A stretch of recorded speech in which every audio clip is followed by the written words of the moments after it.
Today I've got a very exciting video to you all. Huge thank you to EA as they invited me last week to a trip over to LA to attend the preview event of Star Wars Jedi Survivor. The day before they also invited us to a full day at Disneyland, which was a lot of fun. Seeing a lot of old and new friends for the first time in years actually, since there hasn't really been any event since 2019, was so much fun. Going on fun rides that I'd never experienced before, as well as experiencing Rise of Resistance for the first time, an absolutely incredible ride that I'm really happy I hadn't gotten any spoilers for before, because that ride was something incredible. It was nothing like anything I've been on before. But the day after, we got to attend the preview event of Star Wars Jedi Survivor, where we had a chance to play the game for about 3 hours. Oh, and EA also hooked me up with Cal Kestis lightsaber, and not only that, I got to meet the man himself, and he was actually really nice and spent a lot of time talking with all the people who wanted to meet him. I do want to make something very clear though, that the gameplay you are seeing in the background is not gameplay that I have recorded. We were not allowed to record the event, but they instead provided us with around 20-25 minutes of B-roll footage, so that's what you're gonna be seeing in the background. There are a lot of things I cannot talk about, mostly story related, because they want to make sure we don't spoil the story, and as much as I wish I could talk about all the stuff I saw, I totally understand why they are doing this, as we did get to see some quite big reveals and character introductions, which you might want to experience for the first time yourself. The session started off when we arrived on Kobo for the first time, which is about an hour into the full game. And I gotta say that I honestly expected to basically see the same stuff that IGN had already showed us, because that was all Kobo.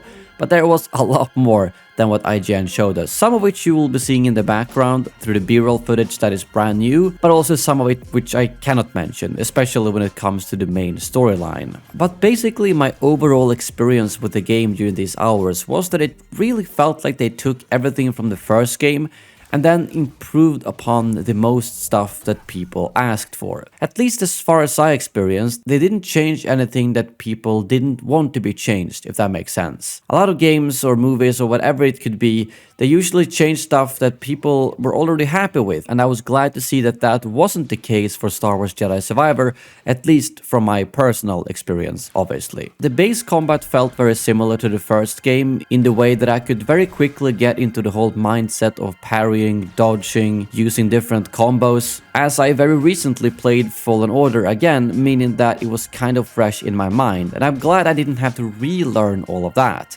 That being said, there is a lot of new combat stuff in the new game though. Obviously, there are 5 different combat stances. You can have 2 equipped at a time and switch between them freely. In the preview event, we only had single-bladed, double-bladed and dual-wielding available for us to try out. I personally went with the dual-wielding and the double-bladed saber stance throughout the most of my playthrough. And something we previously knew was the fact that there are skill trees for all of these 5 stances on top of the survival and the force skill tree too, so there's a lot of gameplay stuff to customize, to say the least, and I only got a chance to scratch the surface, but there was a lot of cool combos, such as when you're using the dual wielding, you can hold down a parry button which will basically counter-attack any incoming ability, but will drain a lot of force very quickly. And I did notice that, like they said, the dual wielding is a very offensive playstyle.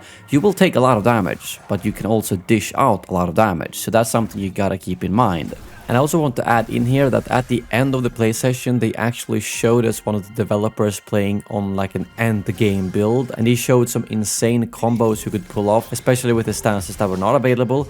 Like one example, I think he pulled up like 10 stormtroopers in the air, and then used the blaster with the blaster stance to lock onto all 10 of them and then shoot them down, basically the same way Lando does in Battlefront 2. That was insane to see, and you could also like shoot the blaster bolt and make it bounce in between enemies too, as well as lift up all the enemies around you and throw your double-bladed lightsaber around in a circle to kill them all. So it seems like endgame there's gonna be a lot of insane combos you can pull off against groups of enemies, and I'm still not entirely sure which ability it is that lifts up enemies in the air, but it seemed like it was possible to pull off a lot of unique combos with that ability. And in terms of difficulty, I honestly kind of felt like the game was a little bit more difficult, in the way that I took way more damage than I remember doing in the previous game. Keep in mind though that they have added one more difficulty setting. The previous game had 4, this one has 5, and the new one they've added is the Jedi Padawan difficulty, which is in between story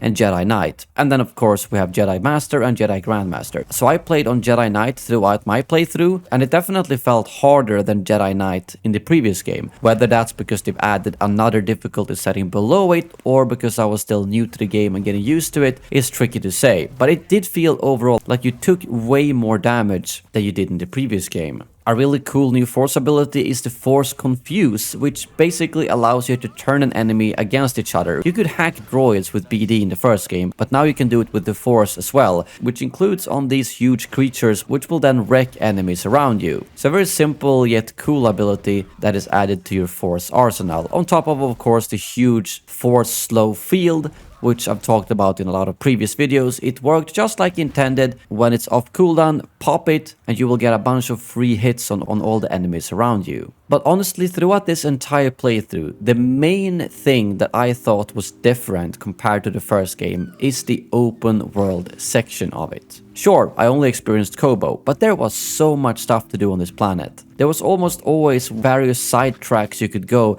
to find unlockables, such as different crystals like the health essence crystal, which works a little bit similarly to in the previous game, or cosmetics or bosses to fight. And some of these bosses includes a rancor, like you can see right now. I actually missed this rancor when I played, so I'm lucky I got to see it in the B-roll footage. But I did, however, fight what I thought was a Wampa, but it's actually called a Mogu, and you will face off against them multiple times in the game. And both of these, they can pretty much one-shot you, as you can see, and keep in mind that this is on Jedi Knight difficulty. So when I fought those Mogus, I honestly got a little bit frustrated at some point, because one thing I thought could occasionally be a little bit unclear was if you were on the main path of the story or not. And I think I ran into 3 of these Mogus, and every time they killed me so easily that it made me think, am I really this shit at the game, or are they supposed to be this hard? And then when I actually fought a real boss, a lightsaber battle boss, which I can't say much about, but I'll say that I did experience one, and that felt like the boss fight I was really hoping for, like in the previous game, a very even yet hard fight on Jedi Knight difficulty. Whereas the more creature bosses like the Mogu or the Rancor are very hard to beat. And as you can see in the gameplay here from the Rancor, it seems like the person who filmed this encounter didn't even manage to beat it.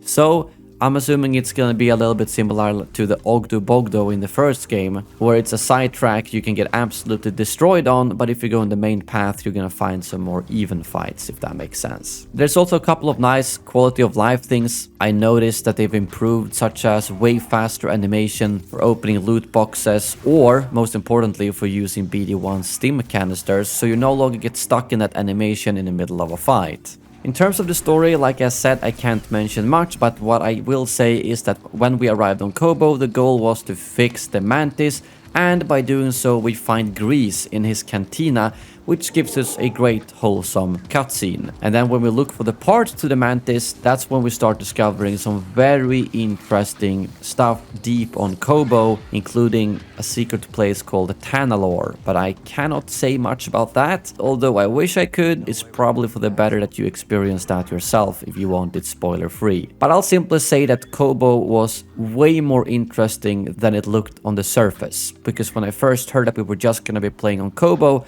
I was honestly a bit disappointed, but then when I started playing and experiencing this full story, I was not disappointed anymore. During that same time with Grease, we also get to see the introduction of Ravis, one of the main villains in the game, the Gendai that has been talked about before. He seems like a great villain. We only got to see him very briefly, but I'm very excited to see more of him and hopefully fight him in the end too. Customization wise, there is also so much to do. I've already talked about the gameplay customization with the skill points, but in terms of customizing your facial hair, haircut, lightsaber or BD1, they've taken a lot of steps to make that more interesting. Like for the lightsaber, you've got the components, the lightsaber blade, material, and you can also choose the color of each of these components, how polished they're gonna be, their condition, to basically make up for endless combinations of lightsaber hilts. And I honestly really like that the customization options we found around the map, whether it was a new beard, hairstyle or a jacket,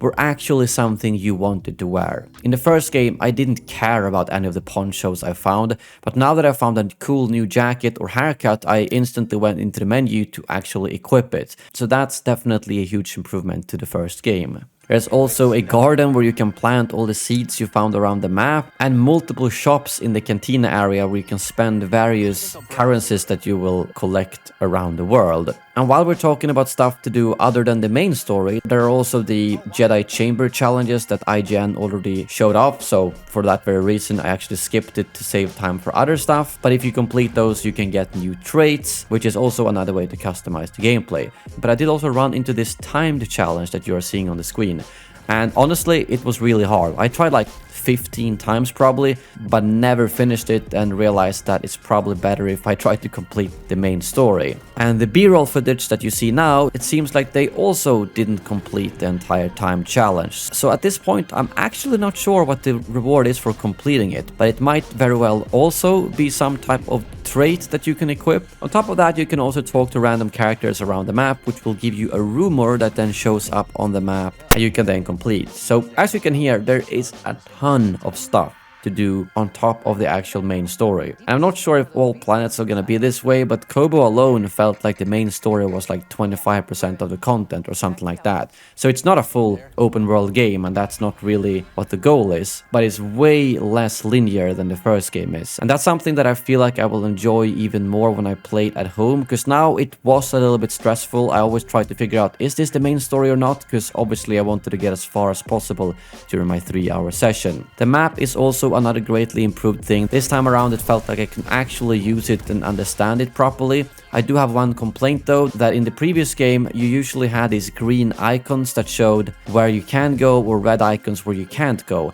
Those were honestly a little bit more unclear in this game, because there was multiple occasions where I thought I was on the main story path, but I ended up not being so, and the developer behind me actually had to tell both me and Asatru next to me where we were supposed to go, because obviously we were a bit stressed out and we wanted to try and complete the main story. So the map, although better, is definitely not 100% clear. So what did I not like about the game? Because you know I like to talk about all parts. Well, first of all, like I just mentioned, the map still not being 100% clear, and the main story, although having an icon for where the main story continues, the path there was not always clear and could cause for some confusion and frustration, especially when you ran into like a Mogu boss that absolutely destroys you in 2 seconds, making you think, can I not even complete the main story?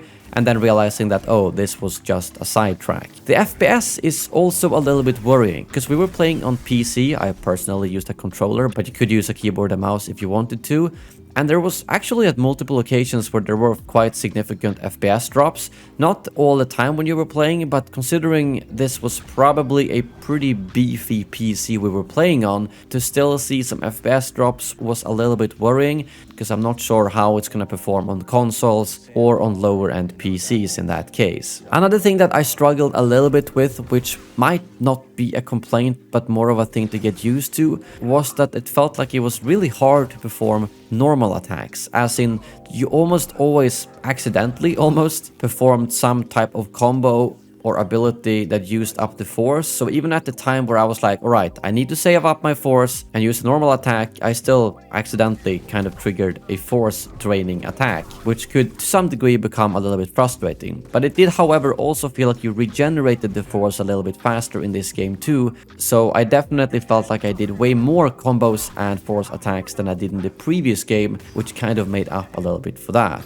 But those were really the main frustrations that I felt when playing. The FPS drops, the sometimes confusion on the map whether this was the main path or not, and accidentally triggering force abilities. I made sure to actually write down all the frustrations I had on my notepad when playing, and those were really all of the ones I did notice, which I guess might be good, as there were definitely not any major ones making me feel like I didn't enjoy the game. I realized there was also one thing I didn't mention, which was the fast travel, and it was super clear. When you find a meditation point, you can teleport to any other meditation point. Very nice when you were done with the main story and wanted to jump to various side quests to do instead of having to run all the way there. But overall, I think I covered most of the stuff I experienced in this video now. I know it's a pretty long video, but I hope you guys enjoyed it, as I wanted to be as thorough as possible. And if you have any further questions, just leave them in the comments below and I'll make sure to respond to as many as possible. And I'll probably do a live stream in a few hours too, where I will answer your questions live as well. I'm very excited to bring you guys more Jedi Survivor content, and I might make some more specific videos talking about certain topics if that's something you're interested in too.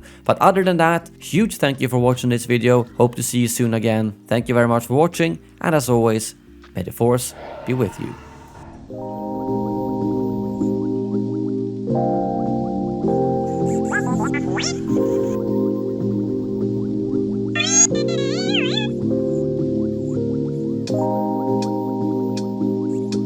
You